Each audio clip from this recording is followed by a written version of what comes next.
Hello guys, আজ আমরা যাচ্ছি, বল কোথায় যাচ্ছি? চিড়িয়াখানায়, আলিপুর চিড়িয়াখানায়। হ্যাঁ, তোমরা দেখতে থাকো। এটা হচ্ছে আমরা দমদম মেট্রো স্টেশনে চলে এসেছি। নিচে এখানে রূপম কোনোদিন ওঠেনি, এই প্রথমবার উঠছে আমাদের সঙ্গে, তাই ও আনন্দে আত্মহারা।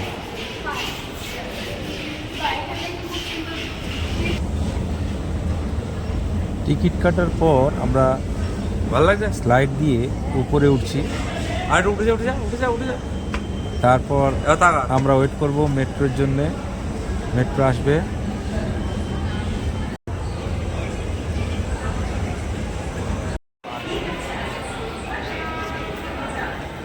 যেহেতু এটা ভ্যালেন্টাইন্স ডের পরের দিন, সেহেতু ভিড়ভাড়টা ভালোই ছিল। আর আমাদের সঙ্গে ছিল জিতু, গুড্ডু, বিজয়, রূপম আর আমি।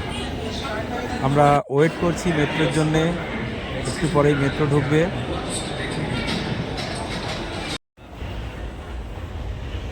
বলতে না বলতেই মেট্রো চলে এলো।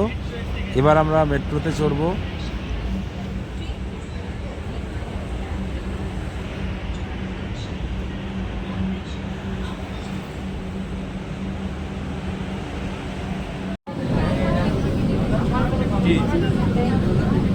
আলিপুর চিড়িয়াখানায় আসতে হলে শিয়ালদা থেকে বাসেও আসা যায়।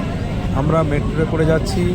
আমাদের নামতে হবে যতীন দাস পার্ক, আর ওখান থেকে একটুখানি গেলেই আলিপুর। দাঁড়া দাঁড়া হয়ে যা। হ্যাঁ, আমরা এসে গেলাম আলিপুরের চিড়িয়াখানায়। গেটের সামনেটা প্রচুর মানুষের ভিড়। তারপর আমরা যা কিছু দেখলাম একটু তোমাদের সঙ্গে শেয়ার করছি।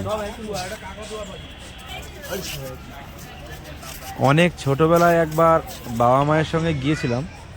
তখন যেভাবে জীবজন্তু চিড়িয়াখানায় দেখেছিলাম, কিন্তু আজকে দেখলাম অত জীবজন্তু এখানে নেই। বিশেষ করে সাপ তো একদমই নেই। তাই চিড়িয়াখানায় দেখবার মতো সত্যি বলতে কি আজকের দিনে কিছুই নেই। কয়েকটা পাখি, একটু জেব্রা, বাঘ, এইসব কিছু।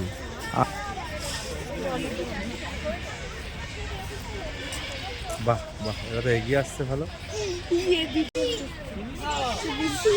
দেখে যাচ্ছে কেন? তাবাদে আমরা ঠিক একদম লাঞ্চ টাইমে চিড়িয়াখানায় প্রবেশ করেছি।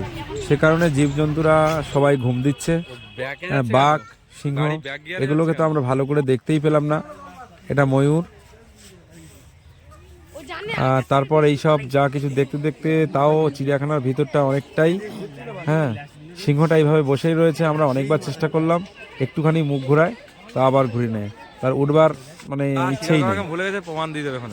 তারপর দেখতে দেখতে অনেকটা বেলা হলো। চিড়িয়াখানাতে একটুখানি চত্বর না, অনেকটাই চত্বর। এই ঘুরতে ঘুরতে প্রায় আমাদের 2.5 ঘন্টা সময় লেগেছিল। সবটা তাও দেখে উঠতে পারিনি।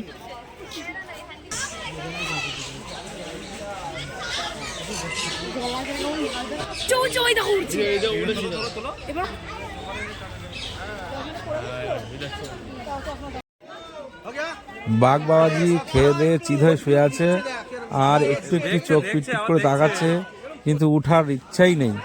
এদিকে আর একটি বাঘ দেখলাম, সাদা বাঘ। ইনিও ঘুম দিচ্ছেন দরজায় দুপুরবেলা।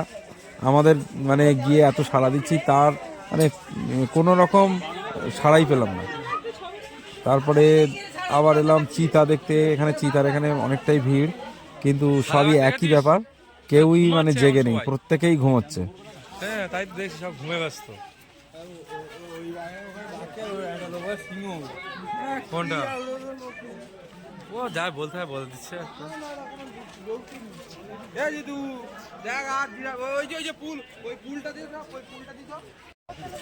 এখানে এখানে ঘোর সবাই।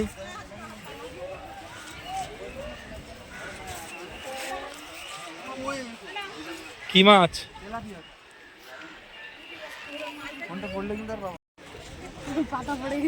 হ্যাঁ, নিচে এটা বাচ্চা, এটা বাচ্চা।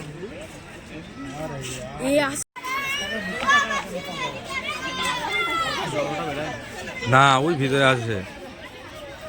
ওই ধারে ওইটা দাঁড়িয়ে আছে, ওটাও বড়। ওই কালো মতন একটা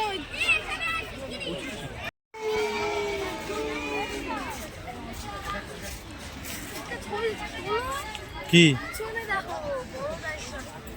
সে বড়টা বেরোয়নি, কি বেরিয়েছে তো।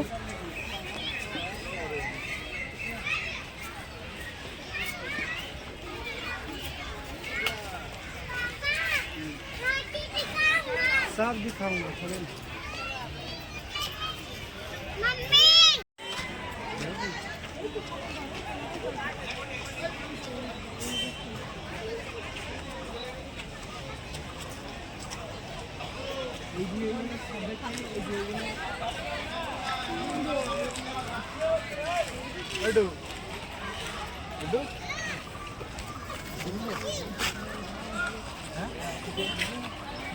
না না তাই তো বলছি বইতে যা দেখি তার কেউ আর দরকার নাই যাই। হ্যাঁ আমরা যখন ছুটে গেলাম এরাও তো তখন ছুটে ছিল, কিন্তু অত বড় বলে মনে হয় কি কি এই 10-15 বছর আগে তো এরাও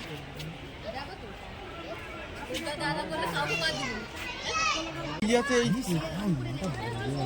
কিছু দেখা যায় না, চেনা যায় না। ওর ঢুকো ওটা কই ওই দাও এই আরে ওইখানে একটা বিশাল বড় তা বক বসে আছে। এটা সাপের মিউজিয়াম, এখানে লোকের ভিড় কিন্তু একটাও সাপ নেই দেখার মধ্যে। শুধুমাত্র একটা ছোট্ট কেউটে সাপের বাচ্চা দেখেছিলাম আর গুটি কয়েক ময়াল সাপের বাচ্চা, ব্যাস আর কিছুই নেই। এই সাপের এখানে আসা একদম বৃথা। কি দেখেছে এরকম দেখি, কচ্ছপ, হ্যাঁ এটা হরিণ, একটা সিং আছে।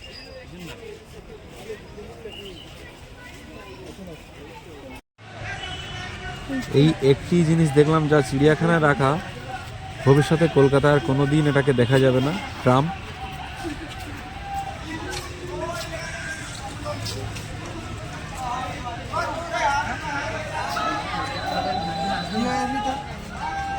এখানে এখানে খেয়ে নে, এখানে খেয়ে নে।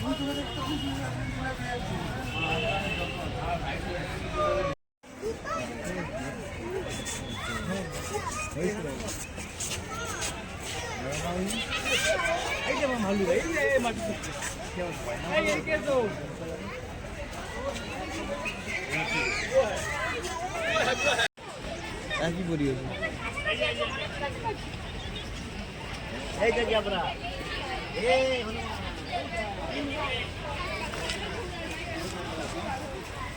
আকন্দ ফুলের পাতা ছিঁড়ে খেতে ভালো লাগে।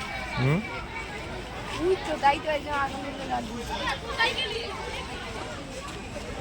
এটা কোথায় পাওয়া যায়? লালগুলো জেব্রা যা আফ্রিকায় পাওয়া যায়, আফ্রিকা। আফ্রিকার মাঝে আছে।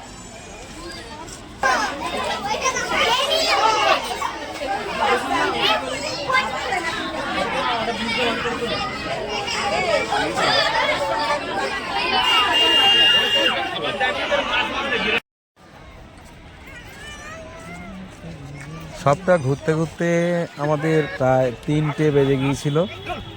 এবার আমাদের বাড়ি ফেরার পালা। কয়েকটা ছবি তুলে নেওয়া হচ্ছে গেটের সামনেটায়, সুন্দর দৃশ্য দেখে। এবার আমরা বাড়ির দিকে রওনা দেব। দেখা হচ্ছে আবার পরের ভিডিওতে। সবাই ভালো থাকবেন।